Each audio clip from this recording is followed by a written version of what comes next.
All right, well, we're getting information from the Inyo County Sheriff's Department that on Sunday, May 13th, shortly after 8 p.m., Inyo County Sheriff's deputies, Bishop Police Department officers, California Highway Patrol officers responded to a home. This was a home invasion.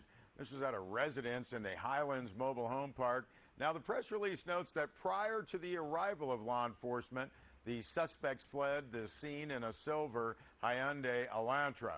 Now, according to information that was obtained through interviews, a verbal dispute led to the three suspects forcing their way inside of the residence where two victims were then assaulted. 4 firearms were taken from the residence. One of the firearms was determined to belong to one of the suspects, identified as Timothy Fossum. He is a convicted felon. Now, the three suspects were identified as 46-year-old Timothy Fossum, 48-year-old Henry Diaz, and 39-year-old Tiana Martinez, all from Bishop.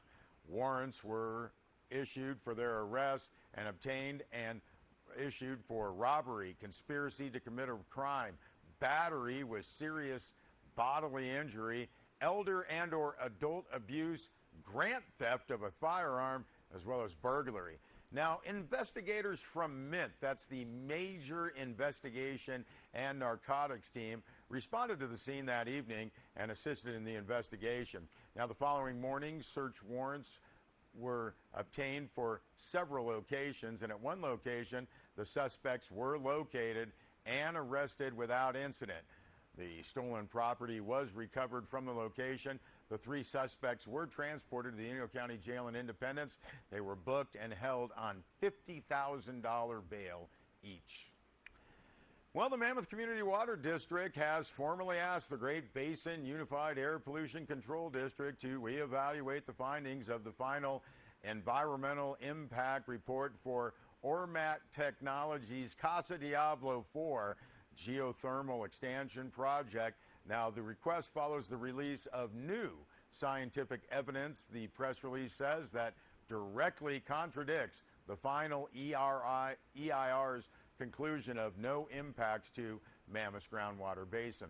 Now, a new analysis of water quality data collected by the experts at the United States Geological Survey and analyzed by Wildermuth Environmental provides, the press release says, conclusive evidence that geothermal fluids are present in Mammoth's groundwater basin, the community's main and most reliable public water supply.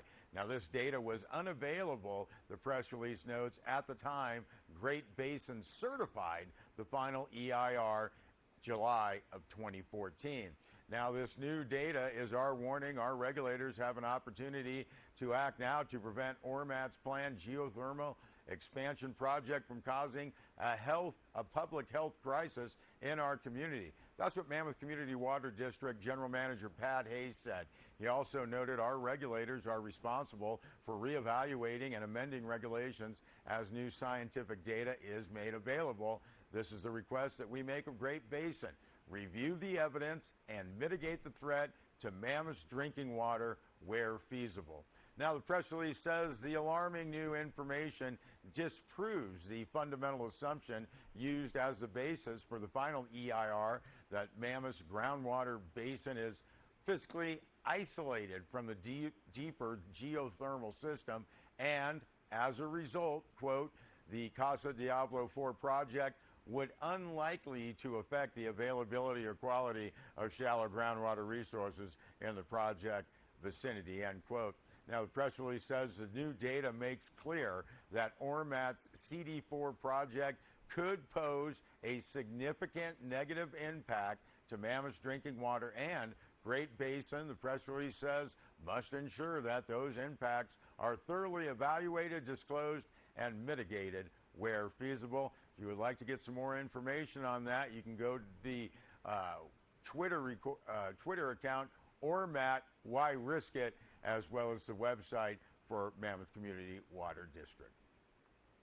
Well, Deb Murphy filed this story noting that the Los Angeles Department of Water and Power came out with its 2018-2019 operations plan in April. Inyo County came back with its own recommendation below the end of LADWP's proposed range. Now that started at 77,990 acre feet, topping out at 96,230 acre feet. Now the high number, according to INYO's response, is the highest volume since the environmentally damaged amounts of the late 1980s. Based on well fields that remain below the mid-1980s baseline even after last year's epic runoff, INYO's preference was 74,450 acre feet of water. Inyo County presented its arguments at last week's technical group meeting. The crux of that argument: the lower number allows the multiple goals of the long-term water agreement to be met with a more responsible and sustainable approach. Inyo County recommended 6,300 acre feet from laws, a drop from LADWP's minimum of 9,400 acre feet. Now, the water table had improved, but the vegetation had not. This according to Inyo County Water Department staffer Keith Rainville. Now, Paul Huerte from the Big Pine Paiute tribe of the Owens Valley objected to the 20,550 acre feet minimum of the Big Pine well fields, noting the water was used at the fish hatchery but not flowed onto the aqueduct. Inyo County wants to hold pumping at Independence Oak to 5,990 acre feet, almost half of LADWP's minimum. Now, the water table remains 2 to 6 feet below baseline. That same ratio of the county's recommendation to the department's minimum was in place at Bears George to keep well 812T within a foot of baseline. Standing committee will weigh with the recommendations at its May 31st meeting. Also, Deb has an update on the 5 bridges and well 385, noting that in the face of 18 motions corresponding to Inyo County's questions on well 385 and the 5 bridges mitigation, last week's technical group lumped those questions into one motion. That motion didn't resolve any of the issues. It simply passed the questions on to the standing committee meeting. Both the tech group and the standing committee require unanimous agreement to pass any motion. Standing committee meets in Los Angeles, but that will be broadcast in the department's Mandate Street office in Bishop. Also, Cami Foote, Inyo County Clerk and Registrar of Voters, noting that Monday, May 21st, is the last day to register to vote for the June 5th statewide direct primary election.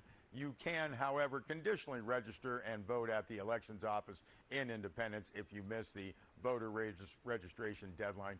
Just get to the deadline. Paper applications available at the elections office, post offices, public libraries, as well as the DMV. Voters may also choose to register online, registertovote.ca.gov. You can find your polling place, sample ballot, status of the vote by mail online, or the Elections Department, again, website, elections.inyocounty.us. More information, 760-878-0224. Well, we have an opening and a closure. The Inyo National Forest announces that the Lake Basin Road opening Thursday, May 17th, scheduled to open at noon.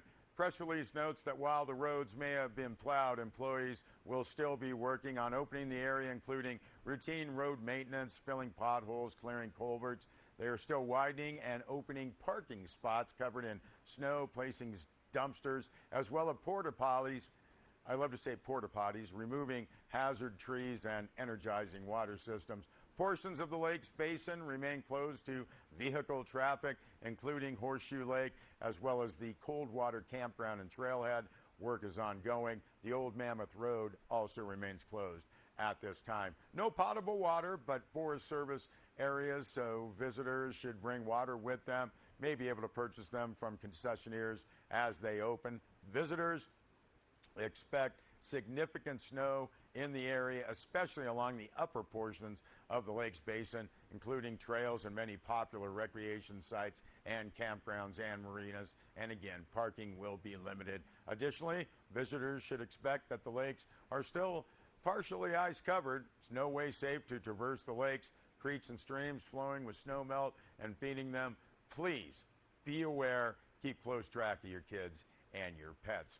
And in order to accommodate and plan for increasing day-use visitation, Devil's Postpile National Monument has announced the temporary summer closure of that 20-site campground. Now, there are 5 United States Forest Service campgrounds plus 2 group sites and a horse camp in the immediate area that can accommodate several hundred campers a night. Devil's Postpile National Monument does have limited day use facilities that do not meet the needs of the 150,000 annual visitors. Press release notes there is a lack of day use facilities due to congestion from parking lots and the campground, access impeded by the location of the campground. Now, the press release says a higher quality recreation experience will be enhanced with pleasant picnic areas and improved access to the river San Joaquin for fishing to enhance day use opportunities. This year, the campground area adjacent to the river will be open for picnicking and, again, improve San Joaquin River access for fishing. Now, when the mandatory shuttle operation cease after Labor Day, the press release notes extensive congestion occurs in the day use parking lot.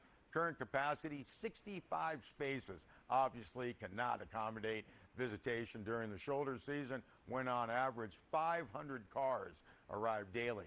Now, by using the campsites for overflow parking, many more vehicles can park and fewer vehicles will be turned away.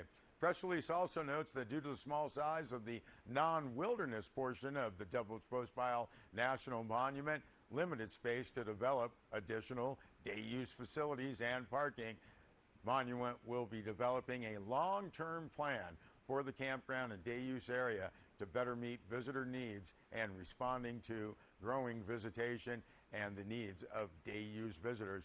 Love the Devil's Postpiles National Monument, Rainbow Falls. I mean, come on. Good job there. We'll be back with more news.